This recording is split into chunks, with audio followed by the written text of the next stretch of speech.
होगा दुबे जी, आपके संगठन का जो मेजर पार्टनर है बीजेपी, उसके संगठन की सूची क्यों नहीं आ रही? कोई परेशानी है? आप लोग से कोई बात हुई? आपको तो पता होगा क्यों नहीं आ रही है। देखिए ब्रजेश जी, ये हम सरकार में सहयोगी हैं, सरकार चलाने में सहयोगी हैं और संगठन वो अपना खुद बनाते हैं। अच्छा, मैं भूल गया था कि आप संगठन में सहयोगी। हम उनके संगठन चलाने में सहयोगी नहीं हैं। संगठन के बारे में तो ब्रजेश शुक्ला जी बैठे हैं बहुत लंबे समय तक। अच्छा, उनको पता है। भारतीय जनता पार्टी को उन्होंने कवर किया है और अगर इस पे मुझे लगता है कि वो सबसे ज़्यादा बताएंगे। लेकिन जहाँ तक चूंकि आपने प्रश्न किया है, हम एनडीए में हैं, तो मुझे लगता है कि ये किसी भी अध्यक्ष का अपना अधिकार होता है जो अपनी कमेटी अपने हिसाब से कब बनाएगा भैया? बनाएगा। और जिस तरह से उनकी आए, उनका स्वागत सत्कार पार्टी ने किया और जिस तरह से वो एक्टिव हैं, अनुभवी हैं, कई बार से वो सांसद हैं, तो मुझे लगता है वो अपनी कमेटी खुद बनाना चाह रहे होंगे और जल्दी एक बात मैं बताऊं, जो राजनीतिक गलियारों से और जो सहयोगी होने के नाते हम लोगों को जानकारी है, मुझे लगता है कि इसी सप्ताह पंकज चौधरी ने शुरुआत में बहुत इंटरेस्ट दिखाया, बहुत दौड़े, उनका स्वागत हुआ, एक्टिव रहे, जिलों के दौरे में गए। लेकिन मैं देख रहा हूं फरवरी मार्च के बाद उनको समझ में आ गया कि अभी माहौल जो है वो दिल्ली की तरफ से पूरा सिग्नल नहीं है। नहीं, देखिए वो तो सब पार्टियों की, हर पार्टी की अपनी नीति है। भारतीय जनता पार्टी अरे चुनाव सर पे भैया, चुनाव का है उनका संगठन, उनको तो 24 घंटे भारतीय जनता पार्टी चुनाव के मोड में रहती है। आपका संगठन तो है ना? और नहीं, हम लोग तो पूरा अध्यक्ष हैं आपके? नहीं, हमारा तो पूरा संगठन ही लगा हुआ है। हमारे नेता तो जो है रैली और सभाएं करना शुरू कर चुके हैं।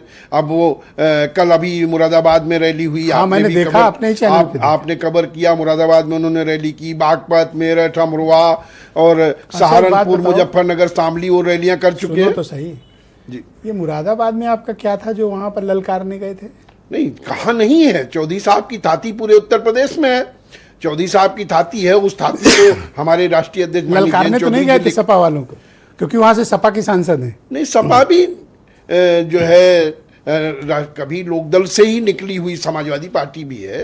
तो चौधरी साहब की विचारधारा पूरे देश में है, उत्तर प्रदेश में जगह जगह देख लो भैया, आपका मन न बदल जाए बाद में, मुझे तो बड़ा डाउट हो रहा है। नहीं, आपको डाउट नहीं होना चाहिए। हम लोग 2027 को मजबूती के साथ लेकर के चल रहे हैं। ये मुरादाबाद में आपने अपनी शक्ति प्रदर्शन क्यों किया? ये बीजेपी को दबाव में लेने के लिए या सपा को? नहीं, इसमें शक्ति प्रदर्शन, हम अपना दल बनाए, हम अपने दल को मजबूत करने का काम करें। हमें तो शक्ति प्रदर्शन करना ही है। शक्ति प्रदर्शन करेंगे। जनता हमें बुला रही है, हमारे नेता को बुला रही है, उनका स्वागत बीजेपी को बुलाएगी, आपको क्यों बुलाएगी? नहीं, जनता क्या, हम राजनीतिक दल नहीं है। पश्चिमी उत्तर प्रदेश में जो है हम ही हैं वहां पर, हम ही लोग हैं वहां पर, हम ही लोग किसानों के लिए काम कर रहे हैं। अच्छा, बीजेपी नहीं है वहां पे? नहीं, बीजेपी है, तभी तो बीजेपी के साथ गए। जब बीजेपी हमारी चौधरी साहब की नीतियों को, उन्होंने कहा कि हम चौधरी साहब की नीतियों पर हम भी चल रहे हैं, और उन्होंने चौधरी साहब को सम्मानित करने का काम किया, भारत रत्न देने का काम किया। उन्होंने कहा कि चौधरी साहब आप ये बताओ, इतनी बड़ी बड़ी रैलियां कर रहे हो, बीजेपी से परमिशन ले रहे हो जो मुरादाबाद में किए हो? नहीं, हम और